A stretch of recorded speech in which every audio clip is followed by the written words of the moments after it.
Okay, Assalamualaikum warahmatullahi wabarakatuh. Alhamdulillah kita berjumpa lagi sekali untuk kita teruskan perbincangan kita. Kali ini insya-Allah cikgu akan bincangkan dengan bab yang seterusnya iaitu bab 6, fizik nuklear. Alright. Mari kita pergi tengok tajuk bab 6 ini, fizik nuklear, yang mana kita akan bincangkan berkenaan dengan apakah yang dimaksudkan dengan reputan radioaktif, lepas tu separuh hayat, dan juga bagaimana siri perebutan uranium dapat digunakan untuk menentukan usia batu-batuan dan bumi. Okay, ini semua adalah antara aplikasi-aplikasi yang ada di dalam tajuk fizik nuklear ni. Termasuk dah juga apakah yang dimaksudkan dengan pembelahan dan juga pelakuran nukleus. Sebenarnya tajuk ni kamu dah pun belajar masa tingkatan 3. Tajuk rebutan radioaktif ini, yang mana kamu dah pun biasa dengar perkataan alfa, beta dan juga gamma. Alright, semasa tingkatan 3 dululah. Tak tahu sama ada kamu ingat ataupun tak, tapi tak ada masalah. Kita akan bincangkan dalam bab ini. Kita juga akan tengok yang dimaksudkan dengan pembelahan serta pelakuran nukleus. Lepas tu nak tengok ni tenaga nuklear dengan cacat jisim. Ini yang mana formula yang orang kata the greatest ever formula bagi Albert Einstein lah ni. E sama dengan mc kuasa 2. Ini kamu biasa dengar formula ini. Maka kita akan bincangkan dalam bab ini insya-Allah. Dan juga adakah wajar loji reaktor nuklear dibina di Malaysia? Okey, kena ingatlah reaktor nuklear ni bukan semestinya kalau kita buat je kita kata nak kena buat tenaga nuklear untuk bom lah apa semua. No. Ini dia ada benda yang baik yang kita boleh hasilkan daripada tenaga nuklear, yang mana kita boleh menjana elektrik dengan menggunakan amount ataupun jumlah radioaktif yang sikit, boleh menghasilkan tenaga yang sangat banyak. Okey, contohnya 1 gram uranium. Ini untuk pengenalan sikit lah. 1 gram uranium 238 ini, dia punya nilai haba yang dihasilkan bersamaan dengan 3,000 tan kilogram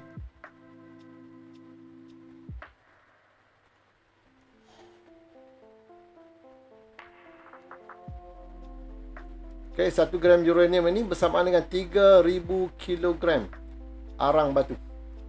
Atau lebih kurang dalam 3 tan lah, arang batu. Itu nilai bagi 1 gram uranium bersamaan dengan lebih kurang 3,000 kilogram ataupun bersamaan dengan 3 tan arang batu haba yang dihasilkan.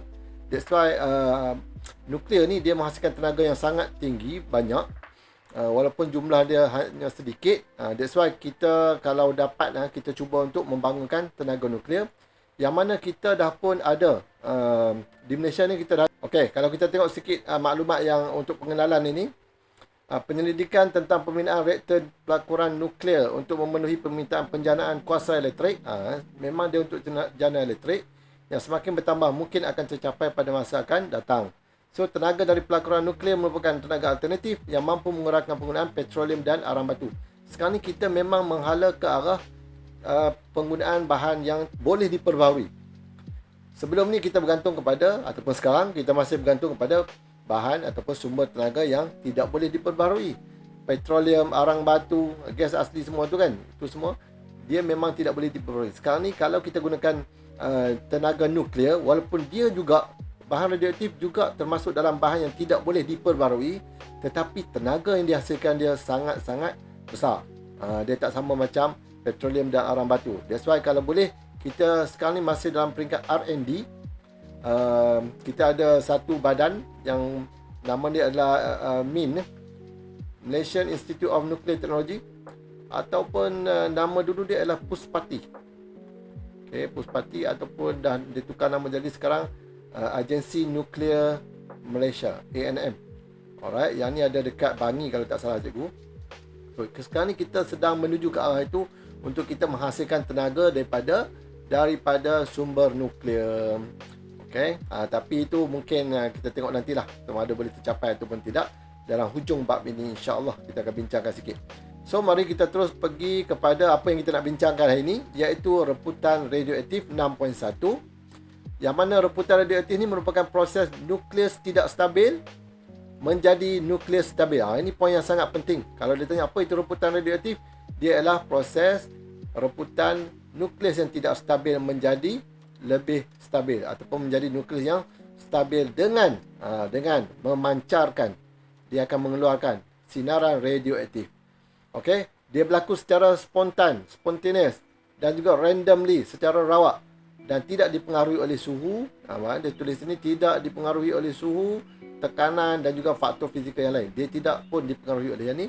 Tetapi bahan radioaktif itu sendiri, maka dia akan boleh mengeluarkan 3 sinaran ini. Ini yang nama 3 jenis sinaran radioaktif yang cikgu sebut tadi, iaitu kita ada alfa, kita ada beta dan juga kita ada gamma. Alright, 3 ni kamu biasa dengar dah ni.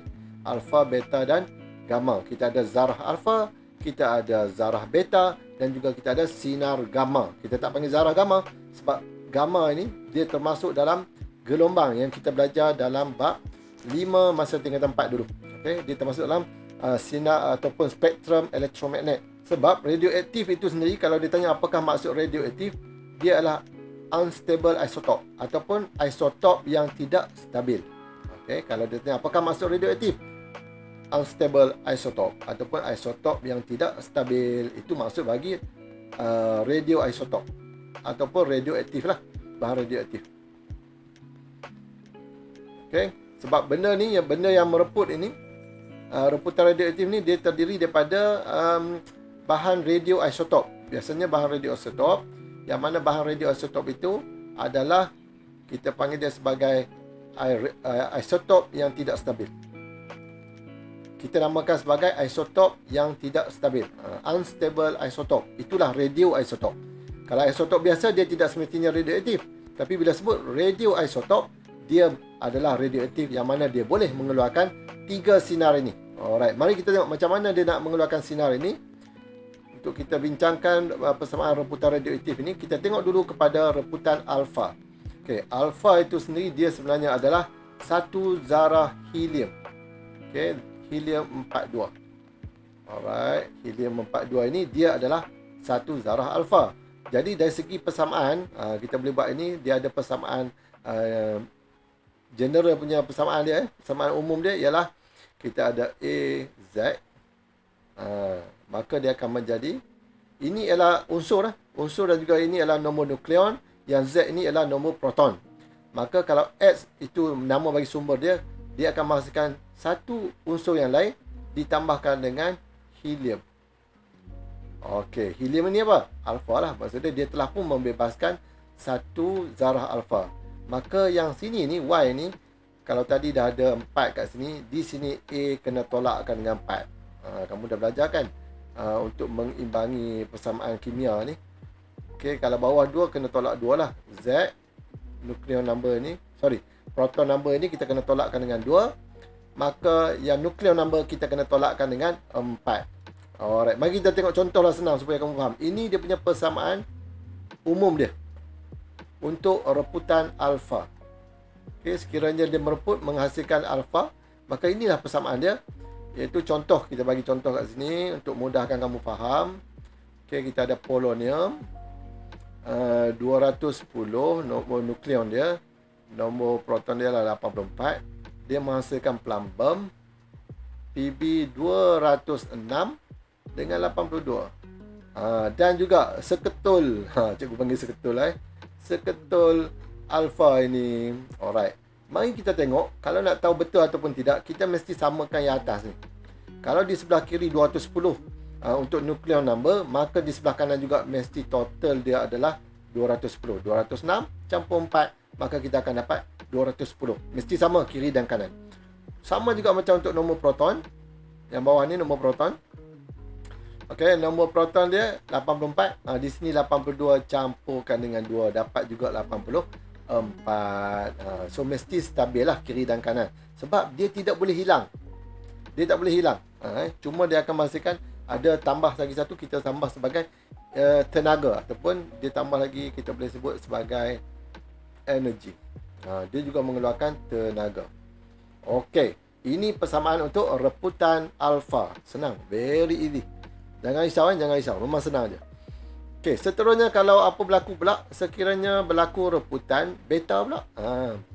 Beta itu sendiri adalah elektron. Beta ni sama dengan elektron. Elektron kosong, negatif 1. Itu simbol bagi beta ialah kosong, negatif 1, E, elektron lah. Yang mana dia bercas negatif. Tadi alfa ni bercas positif. Okey.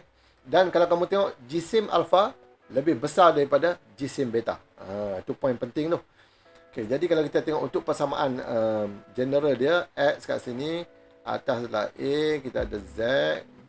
Maka dia akan menghasilkan satu unsur yang baru juga, Y dicampurkan dengan elektron kosong, negatif 1.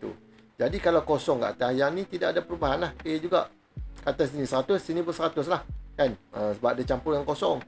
Kiri dan kanan mesti sama. Yang ni, kalau sini tolak 1, sini kena tambah 1. Z tambah 1. Lepas tu sini tolak 1, bermaksud dia akan jadi Z juga. Maka akan kekal lah kiri dan kanan sama nilai dia. Terus kita tengok contoh. Ini persamaan general. Persamaan umum bagi pereputan beta. Okey, pereputan beta ini dia, tambah ni seketul beta ni. Alright, mari kita tengok contoh. Contohnya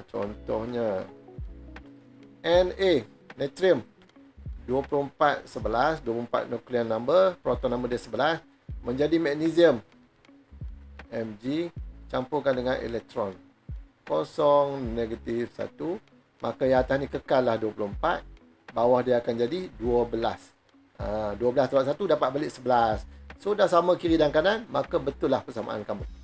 Alright, itu adalah reputan ataupun pereputan beta. Memang senang. Dan seterusnya, mari kita pergi pula kepada reputan gamma pula.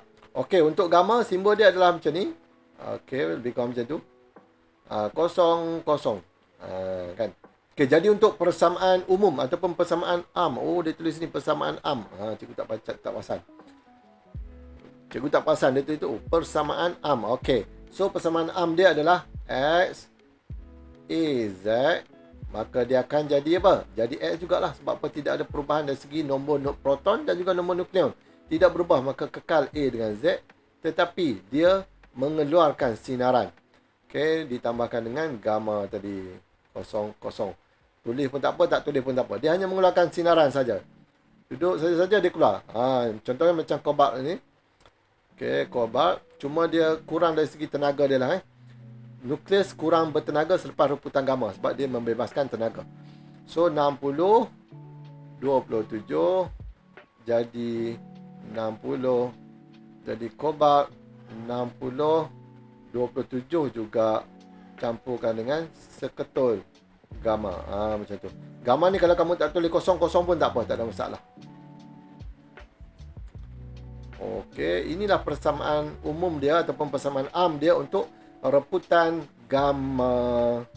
Jadi selesailah untuk ketiga-tiga reputan itu, iaitu reputan alfa, beta dan juga gamma. Alright. Jadi, dalam reputan radioaktif ni sebenarnya dia bukan berhenti dekat tu saja.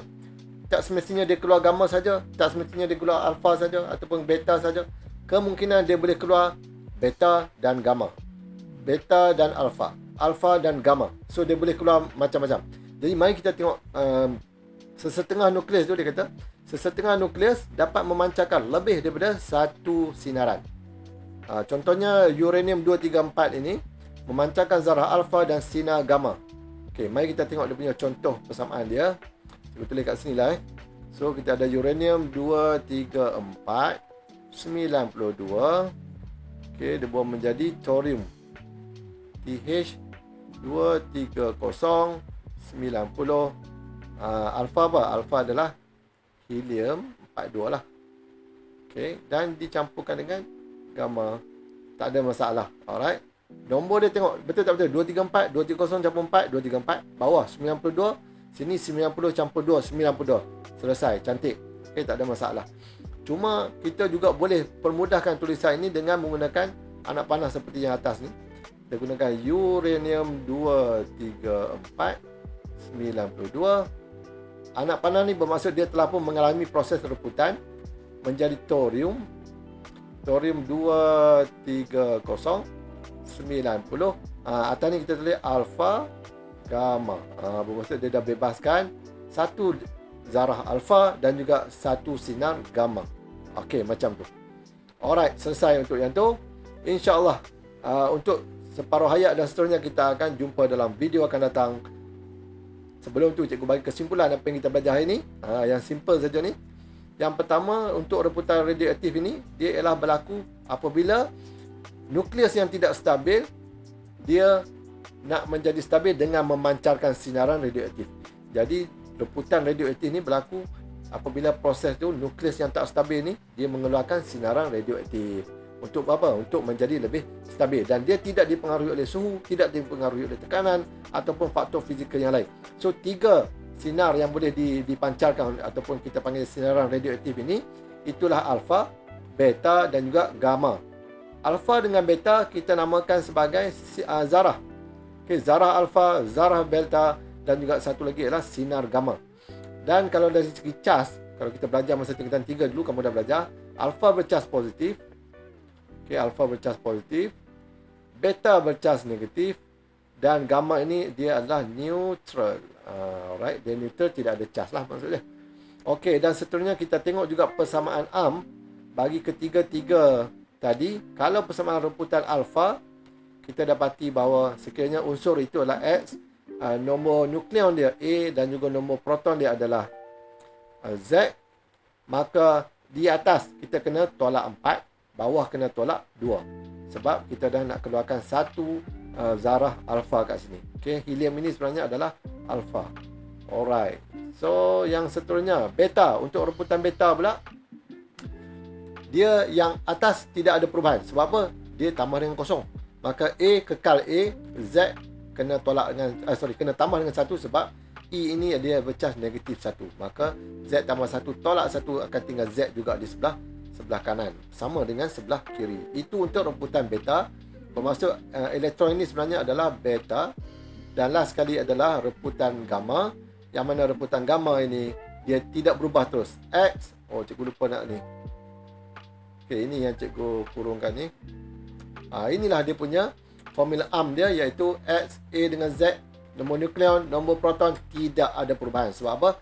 Gamma ini dia tidak melibatkan zarah. So dia tidak melibatkan proton, tidak mengganggu neutron dan tidak mengganggu elektron dalam tu, maka dia hanyalah satu sinaran. Cuma apabila berlaku macam ni, nukleus asal akan mengalami kekurangan tenaga sebab di sini ni dia akan sebenarnya tambah lagi dengan energi. Okey, dia mengeluarkan tenaga juga. Alright, sampai situ dulu untuk kali ini. InsyaAllah untuk subtopik yang seterusnya kita akan jumpa dalam video yang lain. Assalamualaikum warahmatullahi wabarakatuh. Bye bye.